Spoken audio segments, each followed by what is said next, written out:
missing, babe. Every time I see you, get back. Yo guys, what is going on? So recently I've seen a lot of posts on YouTube, Twitter, Reddit about is it actually worth getting into esports? Now, before I actually start this video, I just want to state that everything that I say in this video is based from my personal experiences with esports and gaming.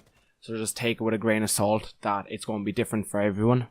So with that being said, let's get right into the video. Now, when I first started gaming in 2015, it was completely different from what it is now. Back then, you know, I didn't take it as seriously, and it was just more of a hobby for me and my team. And back then, I was in a clan and not an organization, so it was less stressful. And that's kind of what I want to talk about, is stress. Now, as I said, when I first started gaming, like competitively, it was there was no stress in it. You know, you'd lose a game and you just move on. But that's something that, you know, pro players and esports stars like that, they don't talk about. And I 110% know that they all get extremely stressed, and I bet you before they started gaming they wouldn't rage. But over time you start to take the game more serious and you start to have more on the line to lose. So over time your stress just builds up and you get really angry. And this can affect normal day life. You can start getting frustrated at normal things. You can start getting really impatient. And yeah, that's just something that pro league players and stars like that, esports stars, they don't really talk about. And it's something that should be said more often. Another thing is your time.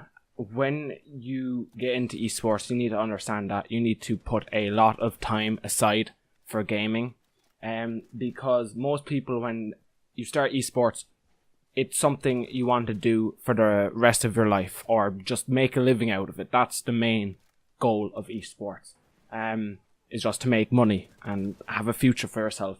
So to become the best, you just need to practice, and that can really affect everyday life, because not only do you have to practice, but you need to practice with the team.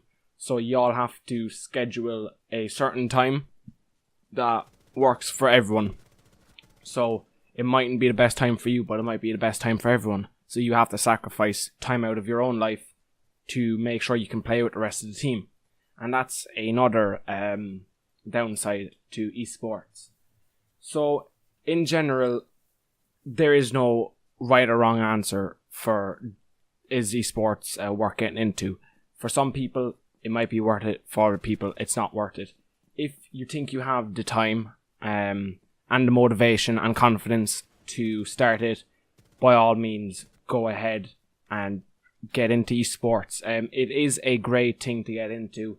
It can really benefit you in the long run. But as I said, there is no right or wrong answer.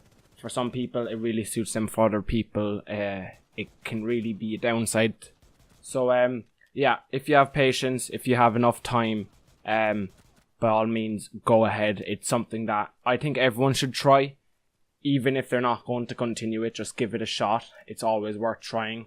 And there's a load of positive outcomes, but with that, there's also a few negative outcomes. So yeah, I know this video was kind of short. It was kind of random. At the end of the day, I just want everyone to try out esports. Like everything you do in life, there's always a negative side to it. Most people don't talk about that in esports. And that's just something I wanted to say. So yeah, kind of a random video, but I just thought I'd put it out there. So yeah, that's it from me, guys, and I'll see you in the next one. Peace.